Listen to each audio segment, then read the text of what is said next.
ფეიხუა საუცხოო ეგზოტიკური ხილია. კვებითი ღირებულებების გამო ის მაღალი მოთხოვნით სარგებლობს საერთაშორისო ბაზარზე. და ეს მზარდი მოთხოვნა ფერმერებს ახალი გამოწვევების წინაშე აყენებს. ამ გამოწვევებს შორის ყველაზე მნიშვნელოვანი ფეიხუა სამრეწველო პლანტაციების თანამედროვე სტანდარტების შესაბამისი მოლა პროდუქციის სწორი შენახვაა. ფეიხუა მირტისებრთა ოჯახის მარადმწვანე მცენარეა. ნაყოფი კვერცხისებრი ფორმისაა. აქვს მწვანე შეფერილობა. ნაყოფის მასა 30-60 გრამს შეადგენს. აქვს მომჟავო მოტკბოგემო. ნაყოფი ერთდროულად ანანასისებური და მარწყვის გემოთი ხასიათდება. 100 გრამი ფეიხუას ნაყოფი შეიცავს 86 გრამ წყალს, 1 გრამ ცილას, 0.8 გრამ ცხიმს, 10 გრამ ნახშირწყლებს. ვიტამინებს 8 მიკროგრამ ვიტამინ B1, 32 მიკროგრამ ვიტამინ B2, 0.39 მილიგრამ ნიაცინს, 0.23 მიკროგრამ ვიტამინ B5, 0.05 მილიგრამ ვიტამინ B6, 38 მიკროგრამ ფილიუმის მჟავას, 20.3 მილიგრამ ვიტამინ C-ს. Makroelementებს 115 mg კალიუმს, 17 mg კალციუმს, 155 mg კალიუმს, 17 mg კალციუმს, 9 mg მაგნიუმს, 3 mg ნატრიუმს, 20 mg ფოსფორს. Mikroelementებს 80 მიკროგრამ რკინას, 70 მიკროგრამ იოდს, 85 მიკროგრამ მარგანეცს, 55 მიკროგრამ სპილენძს, 40 მიკროგრამ თუთიას. ფეიხუას ერთი ძირი მცენარე 15-18 კილოგრამ ნაყოფს იძლევა. რიგ შემთხვევაში კი 22-30 კილოგრამს. ფეიხუას საშუალო საელექტრომოსავლიანობა 1 ჰექტარზე 15-20 ტონაა. ფეიხუას ბაღში ნიადაგის სხვადასხვა წესით დამუშავების მეთოდებს მიმართავენ.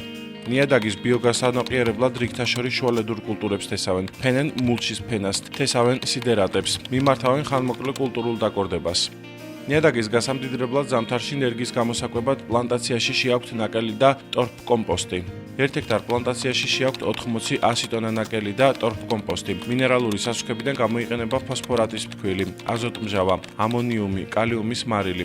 სრულმოსავლიან პლანტაციაში ერთ ბუჩქზე რეკომენდებულია 150-180 გრამი, აზოტის 220 გრამი, ფოსფორისა და 120 გრამი კალიუმის შეტანა სუფთა ნივთიერებაზე გადაანგარიშებით. აქტიური ზრდის პერიოდში ფეიხუას ნერგი ინტენსიურად ირწყვება. შემოდგომა ზამთრის პერიოდში პლანტაციას ზომიერად რწყავენ. ვეგეტაციის პერიოდში კი შესხურებით. ფეიხუას ნაყოფი ერთდროულად არ მწიფდება. ნაყოფი მწიფდება სექტემბერ-ოქტომბერში, ზოგიერთი ჯიში კი ნოემბერში მწიფობს.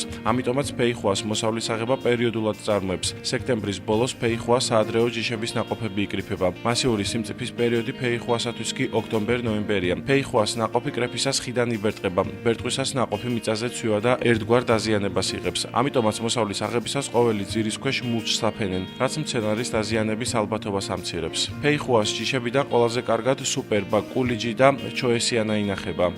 საწყობში ფეიხუა სხვადასხვა ტემპერატურულ პირობებში ინახება. დასაწყობებული ფეიხუა +10-+14 გრადუს ცელსიუს ტემპერატურაზე ინახება. +10-+14 გრადუს ცელსიუს ტემპერატურულ რეჟიმში ფეიხუა შენახვის ვადა 10 დღიდან 2 კვირამდეა. ამ ტემპერატურულ პირობებში ნაყოფი თანდათან მწიფდება, რბილდება და უფრო არომატული ხდება. +7-+8 გრადუს ცელსიუს პირობებში ფეიხუას ნაყოფი შედარებით დიდხანს ინახება. შენახვის ვადა 30-40 დღეა.